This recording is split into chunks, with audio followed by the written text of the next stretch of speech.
Namaskar, this is Priyadarshan and you are welcome in the State Council of Educational Research Training, Bihar, Patna.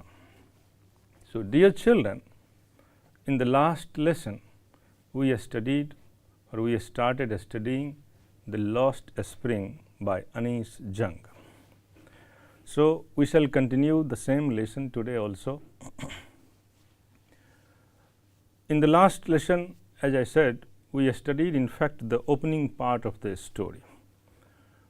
The author Anish Jung, she herself is the narrator of the story. So she encounters now a rag picker. You must be remembering, children, the name of the rag picker is Sahib-e-Alam, the Lord of the universe. So the encounter, it goes further, the talk also develops, and the author comes to know a number of things about the pathetic way of life, miserable living condition of the children. So in the beginning itself, the author introduces us regarding the poverty of these children. So प्यारे बच्चों, हम लोगों ने last part में the lost spring शुरू किया था. इसकी लेखिका अनीश जंग है. तो हम लोगों ने जो पढ़ा था, जब ही कहानी खुलती है, कहानी के शुरुआत में ही लेखिका हमें एक लड़के से मुलाकात करवाती है. उस लड़के का नाम साहिब-ए-आलम है, मगर अफसोस की बात यह है कि वह लड़का रैग पिकर है, कवार का काम करता है. So how the story develops further, let us see in the next slide. The narrator Anish Jung, she says, I remember a story a man from Udupi once told me. लेखिका इस हिस्से में ये कहती है कि वो एक कहानी को याद करती हैं, जिस कहानी में, जो कहानी उदुपी का है, और वहीं एक आदमी ने लेखिका को यह कहानी सुनाई थी. So I remember a story a man from Udupi once told me. Udupi का एक आदमी लेखिका को यह कहानी बताता है. As a young boy he would go to school past an old temple. कहानी कुछ इस तरह से है कि एक यंग लड़का है और वह स्कूल के साथ ही एक टेम्पल था, एक मंदिर था, वह वहाँ जाता था. Where is father was a priest, और उस मंदिर में उसका लड़का प्रिस्ट था, पुजारी था. तो प्रिस्ट को आप पुजारी कह सकते हैं.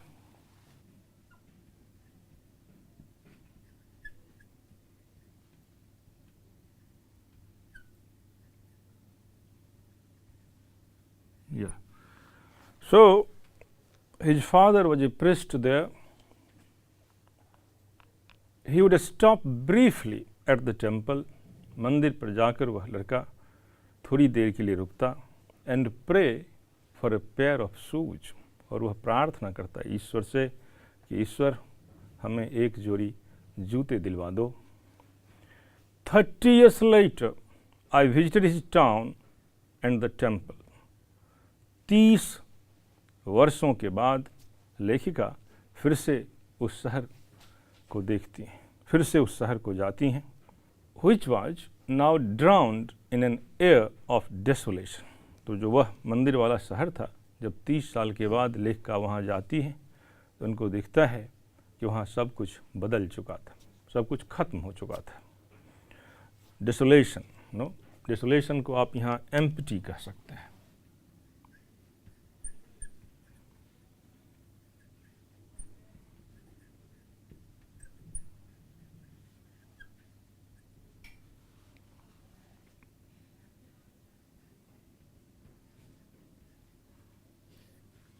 खाली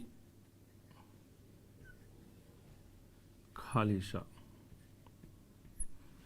जहाँ कुछ नहीं हो. which was now drowned in an air of desolation. वहाँ अब कुछ नहीं था, सब कुछ खाली हो चुका था.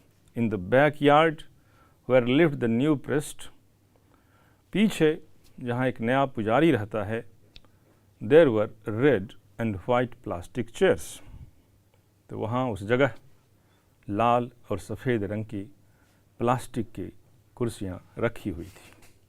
A young boy dressed in a grey uniform, grey uniform में एक लड़का वहाँ है, वेयरिंग सॉक्स एंड शूज, और वह जूते भी पहने हुए था, सॉक्स भी पहने हुए था, मौजे भी पहने हुए था। Arrived panting and through his school bag on a folding bed. हाँफते हुए वह आता है और अपना स्कूल बैग जो फोल्डिंग बेड है उस पर फेंक देता है या उस पर रखता है।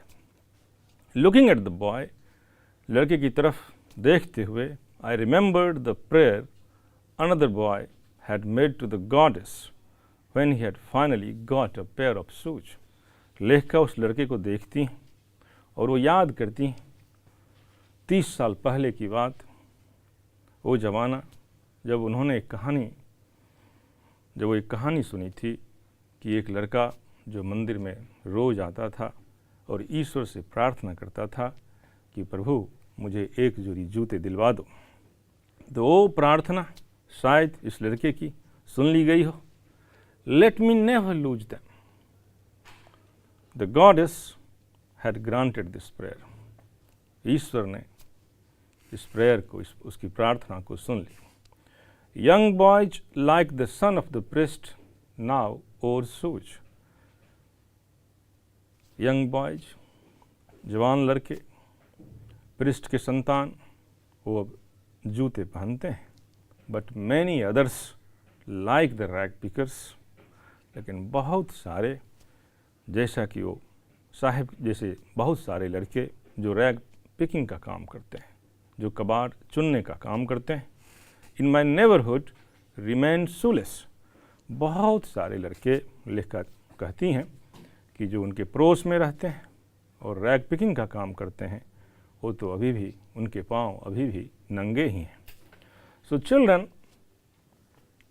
the author has inserted one interesting anecdote or a very short story within this story. Here what she is narrating, that years ago a man from Udupi is a place in Karnataka, so it is a locality in Karnataka.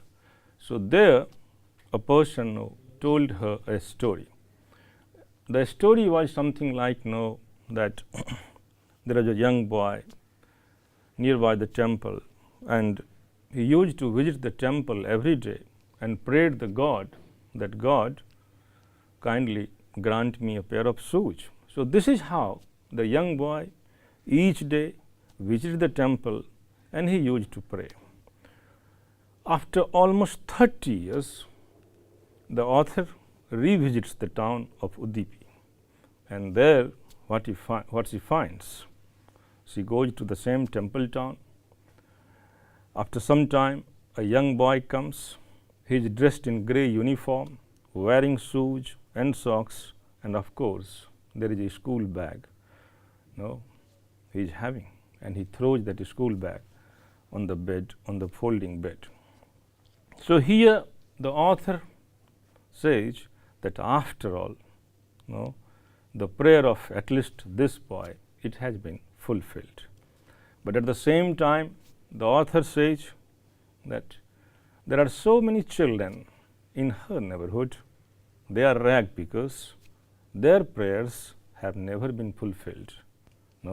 They also want shoes, but they haven't got shoes, they are still barefoot. तो प्यारे बच्चों, इस कहानी, यह जो कहानी lost spring है, इसके बीच में लेखिका एक दूसरी छोटी सी संक्षिप्त कहानी ऐड करती है। यह कहानी कर्नाटक के उदुपी की है। लेखिका को बहुत साल पहले एक आदमी जो उदुपी का रहने वाला था, वह लेखिका को यह कहानी सुनाता है। कहानी सिर्फ ये है कि वहाँ एक लड़का था, वो एक प्रिस्ट का लड़का था, मंदिर के पुजारी का लड़का था, और वह लड़का रोज़ मंदिर आता, प्रार्थना करता ईश्वर से कि प्रभु मुझे एक जोड़ी जूते दिलवा दो। लेखिका तकरीबन 30 साल के बाद फिर उसी मंदिर वाली शहर उदुपी जाती है। वहाँ जब लेखिका जाती हैं तो सब कुछ खाली खाली सा मिलता है। Everything was desolated. It was a desolated place. Nothing was there. Everything was missing, in fact. What she finds there, there is a priest, and there are white and red chairs. जहाँ पुजारी बैठता है वहाँ सफ़ेद और लाल रंग की कुर्सियाँ रखी हुई हैं। एक लड़का हाँफते हुए आता है, उसके पीठ पर स्कूल बैग भी है, उसके पाँव में जूते भी हैं और वह सॉक्स भी पहने हुए है, मौजे भी पहने हुए है, जुराब भी पहने हुए है।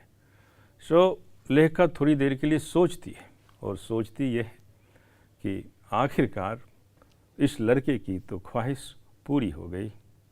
ईश्वर ने ये जो चाह रहा था इसे तो मिल गया, लेकिन मेरे पड़ोस में बहुत सारे ऐसे बच्चे अभी भी हैं जो नंगे पांव रहते हैं। So another story, from the southern state of India, where the children they were also having the same kind of difficulties, but now their difficulties to some extent they have been finished. Their difficulties are over now, but still the author says there are children in her vicinity, in her locality, where they are still barefoot. So let us see what happens in the next part of this story. So the narrator begins by saying, my acquaintance with the barefoot rag pickers leads me to Simapuri. My acquaintance with the barefoot. Acquaintance का मतलब जान पहचान होता है।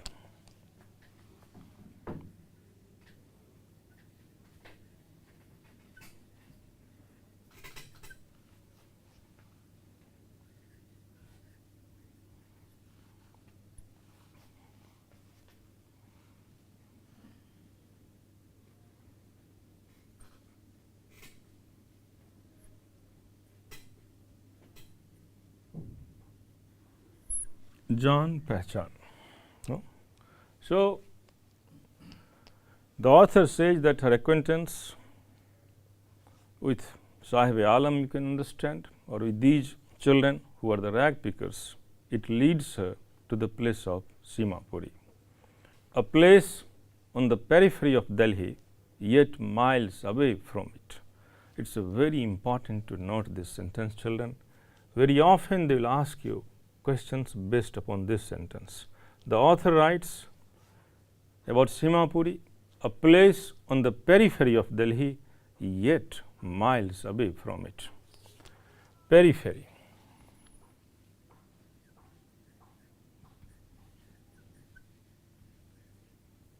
Periphery, yeah. You can say another synonym for this, that is outskirts. Outskirts, no? जिसको आप बाहरी हिस्सा कहते हैं.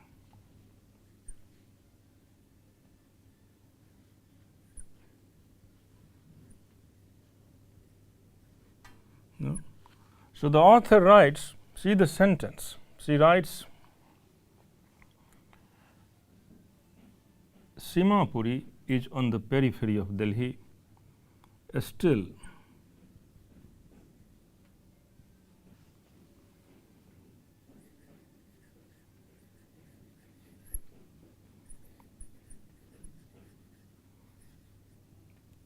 it's very important, children, to have a look on this sentence. The author says, periphery as I have written, bahari hissa, but here still miles away from it.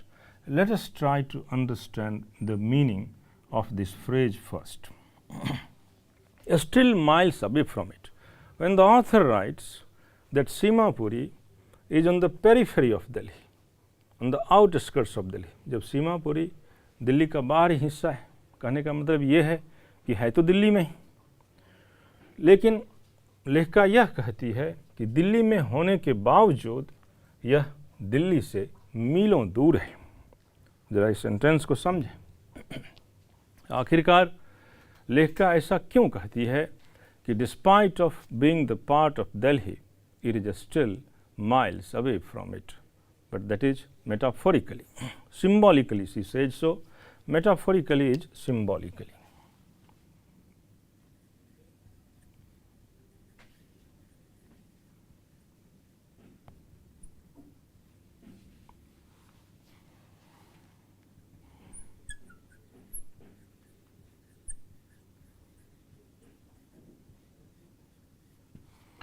Metaphorically, metaphor से आप लोग परिचित होंगे। अब miles, still miles away from it, हकीकत तो ये है नहीं क्योंकि वो है तो दिल्ली का हिस्सा ही, बट लेखिका जब कहती हैं कि माइल्स अवे, दिल्ली से मीलों दूर है, तो वो उसे आप मेटाफर कहते हैं। और ये मेटाफोरिकली है, मतलब वो कहना कुछ और चाह रही हैं। वो ये नहीं कहना चाह रही हैं कि सीमापुरी दिल्ली का ही, मतलब दिल्ली से बहुत दूर है। ये सिर्फ कहने का एक तरीका है। और ऐसा वो क्यों कहती है इसको ज़रा समझें। So the author says still smile from it, no it contains a lot of meaning children. इसके बहुत सारे मायने हैं। अब ज़रा सोचें आप कि दिल्ली भारत की राजधानी है, एक शानदार ऐतिहासिक शहर है। न जाने कितने लोग वहाँ रोजी रोटी के लिए जाते हैं, गरीब बन के जाते हैं, अमीर बनकर रहते हैं, और जो आते भी हैं तो कुछ न कुछ शहर से लेकर ही आते हैं। तो खुशहाली का शहर है जिसका नाम दिल्ली है। आधुनिक जीवन की जो भी आवश्यकताएं हैं शहर में सब कुछ मौजूद है। शानदार यूनिवर्सिटीज़ मिलेंगे, शानदार कॉलेजेस मिलेंगे, रेस्तरां मिलेंगे, होटल्स मिलेंगे, सड़कें, चमचमाती हुई सड़कें मिलेगी। दिल्ली में सब कुछ है जो एक बेहतर शहर में होना चाहिए। लेकिन है, सीमापुरी भी तो दिल्ली में ही है, लेकिन इन तमाम चीज़ों से सीमापुरी बिल्कुल मरहूम है। सीमापुरी ठीक इसके विपरीत है। वहाँ कुछ भी नहीं है, नहीं तो सड़कें हैं, यहाँ तक कि बिजली तक नहीं आती, लाइट तक वहाँ नहीं है, सेफ ड्रिंकिंग वाटर का एक्सेस नहीं है, पीने के पानी नहीं है, सड़कें नहीं हैं, अच्छे घर नहीं हैं, स्कूल्स नहीं हैं, कॉलेजेज की बात तो बहुत दूर की है। So therefore the author says, इसलिए लेखिका कहती हैं कि सीमापुरी, उसका लोकेशन तो आपको बताती हैं कि it is on the outskirts of Delhi, it is on the periphery of Delhi. Delhi के बाहर, दिल्ली का बाहरी हिस्सा है सीमापुरी, मतलब दिल्ली का ही हिस्सा है, दिल्ली में ही है, लेकिन still miles away from it, फिर भी दिल्ली में होने के बावजूद भी यह दिल्ली से मीलों दूर है। So children, you would have understood why did the author say so. The author says because despite of being in Delhi or despite of being a part of Delhi, Simapuri doesn't have anything like Delhi. Simapuri doesn't have access to safe drinking water, it doesn't have roads, no, it doesn't have electricity, it doesn't have schools. So it's completely, you can say, no, it's completely, you can say, a part of prehistoric society. So the modern life of Delhi has been compared with the miserable life of Simapuri, and in Simapuri there is no any civic amenities, no any civic facilities. No, people are leading a miserable life. They are in the web of poverty, you can say. So therefore, the author says, despite of being the part of Delhi, it is miles away from it. Let us see further. Yeah. So those who live here are squatters who came from Bangladesh back in 1971. ये जो भी लोग यहाँ रह रहे हैं सीमापुरी में, वो सारे स्क्वैटर्स अपने गांव इलाके को छोड़ कर आए। तो जो माइग्रेंट्स है, आप कह सकते हैं इलीगल माइग्रेंट्स, वो स्क्वैटर्स, गरीब लोग हैं सारे के सारे, who came from Bangladesh back in 1971, 1971 में बांग्लादेश से ये सारे लोग हिंदुस्तान आए। साहिब्स फैमिलीज अमंग दैम, साहब का परिवार भी उन्हीं बदकिस्मत लोगों में से एक है। Seemapuri was then a wilderness. उस जमाने में सीमापुरी बिल्कुल विल्डरनेस था, वहाँ कोई नहीं रहता था। It was complete, see the word wilderness.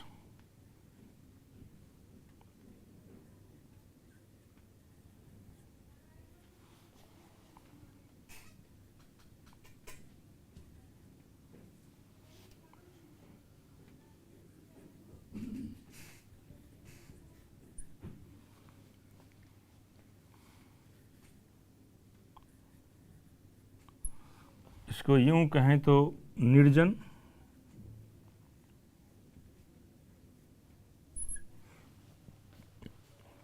निर्जन था यह जगह, यह इलाका, कोई नहीं रहता था उस जमाने में।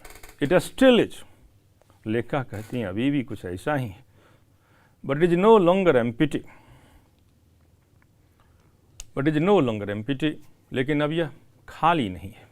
इंसान तो यहाँ है। इन स्ट्रक्चर्स ऑफ मड, कीचड़, मड बच्चों कीचड़ को कहते हैं।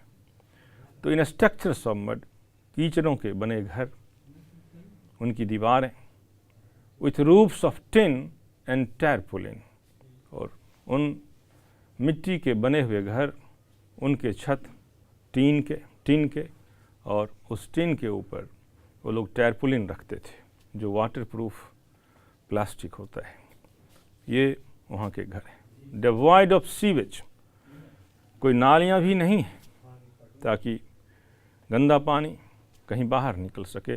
सीवेज नहीं है, नालियाँ नहीं हैं, पानी का निकास नहीं है। ड्रेनेज और रनिंग वाटर कुछ है नहीं। लिव 10,000 रैग पिकर्स, इस विषम परिस्थिति में कहें, इस तरह की जगह पर एक दो नहीं 10,000, 10,000 कवाड़ी वाले लोग रहते हैं। They have lived here for more than 30 years। लेखिका ये कहती हैं बच्चों, ये सारे लोग यहाँ तकरीबन 30 साल से रह रहे हैं, या उससे भी ऊपर से रह रहे हैं। विदाउट एन आइडेंटिटी, लेकिन उनकी कोई पहचान नहीं। बगैर पहचान के वो वहाँ 30 साल से भी अधिक से रह रहे हैं। Without permits but with ration cards that get their names on voters list and enables them to buy grain.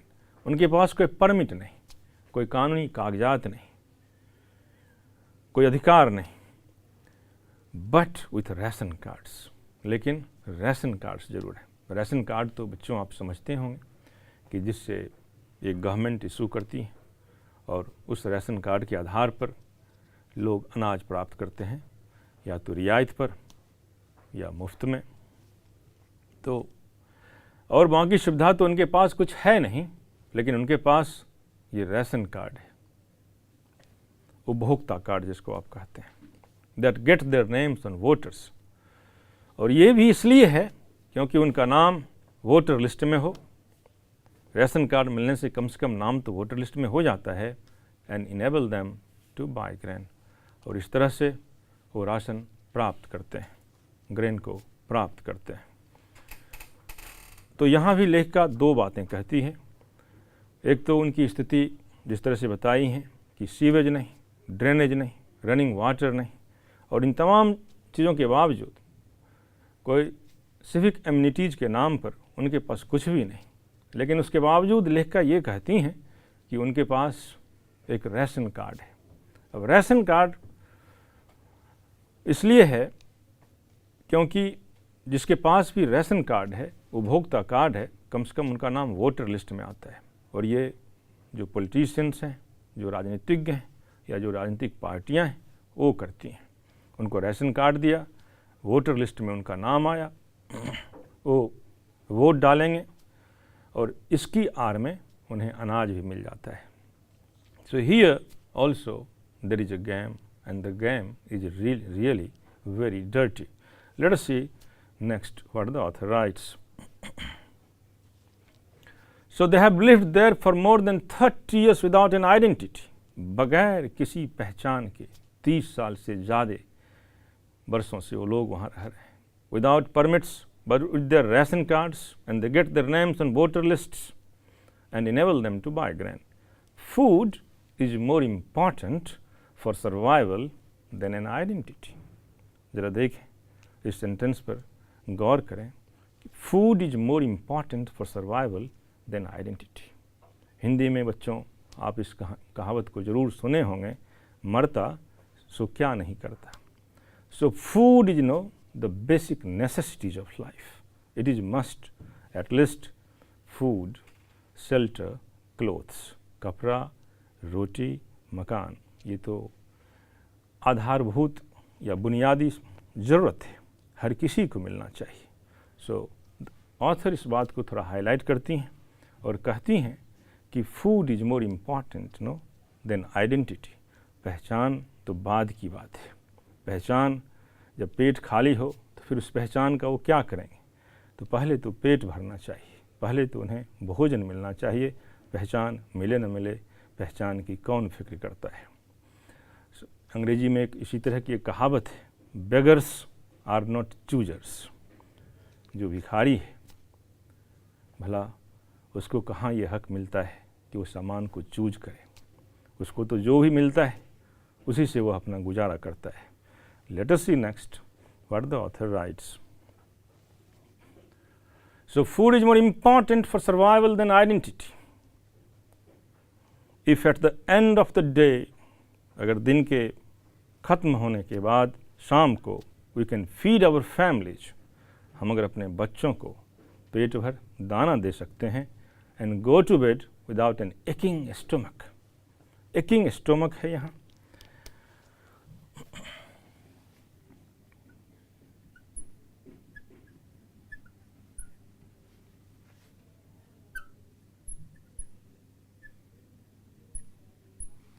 Aching का मतलब या एक का मतलब दर्द होता है,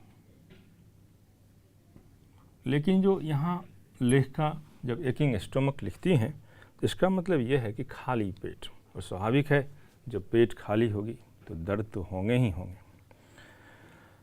या सो लेखिका यहाँ ये कहना चाह रही हैं कि कम से कम 2 जून का खाना तो ज़रूर मिलना चाहिए. पहचान मिले न मिले, पहचान की भला कौन फिक्र करता है. अगर सुबह से दिन भर काम करने के बाद शाम में जब हम घर आते हैं और अपने बच्चों को पेट भर दाना अगर दे सकें, पेट भर खाना खिला सकें, तो कम से कम रात में सोएगा तो ठीक से, रात में जगेगा तो नहीं भूख से. या so this is how in fact the author is portraying the pathetic condition of these impoverished children in a place which is the part of Delhi. So food is more important for survival than an identity. जीवन जीने के लिए food अनिवार्य है, identity अनिवार्य नहीं है, पहचान अनिवार्य नहीं है, क्योंकि प्राथमिकता तो फूड की ही होगी. If at the end of the day we can feed our families and go to bed without an aching stomach, we would rather live here than in the fields that gave us no grain. Say a group of women in tattered saris when I asked them why they left their beautiful land of green fields and rivers. यहाँ एक word बच्चों आया है tattered. tattered Hindi का शब्द चीथरा आप जरूर सुने होंगे. इसे आप दूसरा शब्द से देखें तो तार तार होना.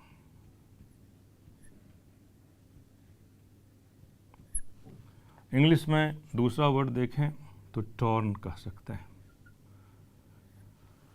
तो रोटी और पहचान ये 2 चीज़ है और इसमें किसकी प्राथमिकता मिलनी चाहिए, किसकी आवश्यकता अधिक है, यह बात तो क्लियर है. लेकिन यह बात लेखिका को, जब लेखिका वहाँ की कुछ औरतों से बात करती है और एक औरत जिनके कपड़े, जिनकी साड़ी बिल्कुल तार तार हो चुका है, बिल्कुल फट चुका है, चीथरा हो चुका है और ये उसकी गरीबी की निशानी है, इससे उसकी गरीबी झलकती है.